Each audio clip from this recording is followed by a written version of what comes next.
أعوذ بالله من الشيطان الرجيم.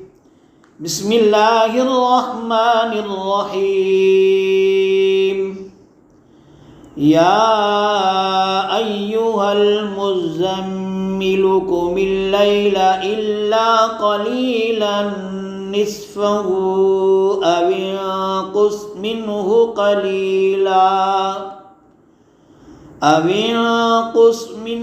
قليلا أو زد عليه ورتل القرآن ترتيلا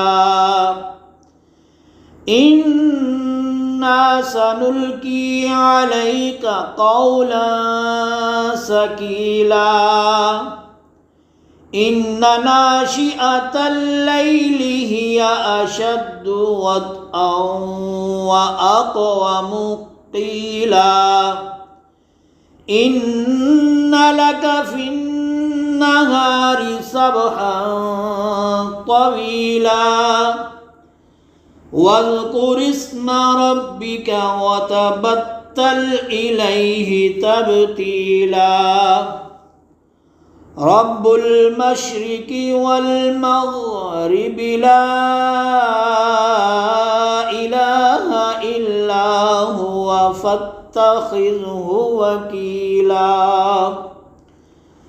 واصبر على ما يقولون واهجرهم هجرا جميلا وذرني والمكذبين أولي النعمة ومهلهم قليلا إن لدينا أنكالا وجحيما وطعاما ذا غصة وعذابا أليما يوم ترجف الأرض والجبال وكانت الجبال كثيبا مهيلا إنا أرسلنا إليكم رسولا شاهدا عليكم كما أرسلنا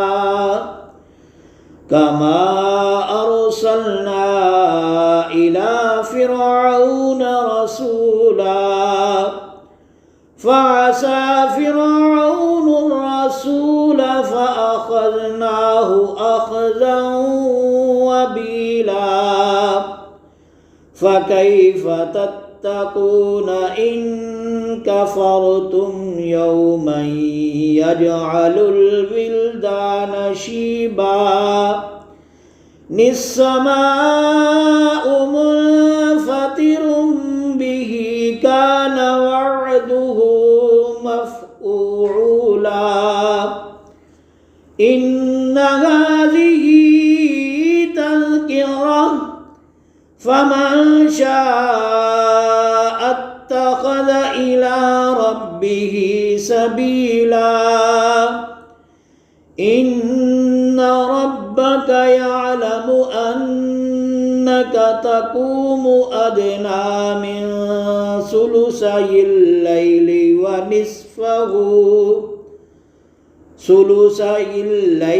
ونصفه وثلثه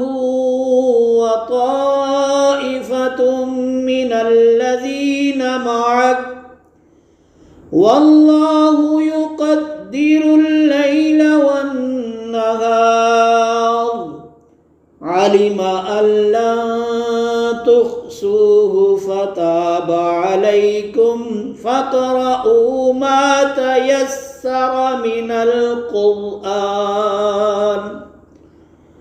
علم أن سيكون منكم مرضى وآخرون يضربون في الأرض يبتغون من فضل الله وآخرون يقاتلون في سبيل الله فاقرؤوا ما تيسر منه وأقيموا الصلاة وآتوا الزكاة الزكاة وأقرضوا الله قرضا حسنا وما تقدموا لأنفسكم من خير تجدوه عند الله هو خيرا وأعظم أجرا واستغفروا الله إن الله غفور رحيم صدق الله العظيم